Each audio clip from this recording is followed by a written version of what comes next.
Meja Okonkwo hadi shwari jamani, naambiwa hii ni ya mwisho ya mwisho. Hadi shwari jamani, piga kapela kwanza, piga kapela baba. Yaani watu wajue kwamba Meja yuko ndani ya UFM. Ya tangawizi nikikula tu mayai. Sina noma, nimetulia walai. Wow. Anakuja akishauta kadai.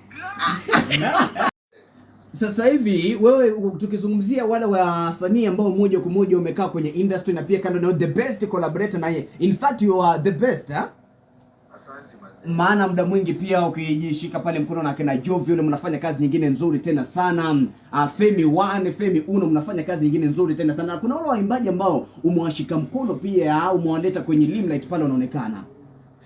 Pengine kuna ule msanii ambaye anasema mimi nataka niende kwenye studio leo hii niimbe tu wimbo mmoja na leo hii tu nikaweze kujulikana. Msanii kama unaweza mwambie vipi jamani? Yeye anawaza tu kujulikana, wazi chochote. Naweza mwambia, unajua first of all ukifanya hivyo utakuwa disappointed kwa sababu una expect hiyo muziki moja ishikie watu. Unajua ukiweka expectation mali moja. Naam. Utakufa moyo, unaona? Muziki alafu unajua bahati ya mwenzako usishikane ni yako. Ya kabisa kabisa. Labda wewe una ngoma 4 ndio ishike, utatoa moja, unanielewa? Lakini yote inaanza na passion. Kama passion yako ni music, yes, itakuwa easy kwako. Lakini ile ubaya ndio unafanya kwa sababu ya vitu zingine, unataka kuvuma, unataka sijui wasichana. Sasa hiyo ndio shida. Lakini kama unafanya kwa roho yako, sana sababu pia hapo niko na kama 600,000 ya bilioni.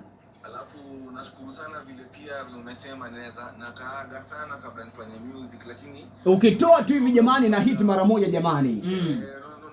Sema ati mimi mnoma, yani hiyo unajua pia ni baraka ya Mwenyezi Mungu. Pia watenge yani na kushift kwa roho yangu yani. Asante. Hivi muda mwingi umezoea kutumia kusema mtoto wa Hadija. Unapozungumzia pengine mchango wa mama kwenye safari yako ya muziki, pengine uweza sema nini baba? Iko vipi? Nasema mamangu bedhe alikuwa anapenda sana kuniimbia nikiwa mtoto. Mamangu alikuwa kwa drama festival. Alikuwa ameenda national. So alikuwa anapenda hizo mangoma za mafolks. Mafolks pale pale ndani niko na calligraph pale ndani. Sasa niseme tukaanza niko na calligraph, niko na Fixo Mike wa Uganda. Niko na J Melody wa Tanzania. Yaani nimefanya sound watu waje sikeri kifana, lakini pia kuna ile muziki wa Kenya bado iko hapo. Naam.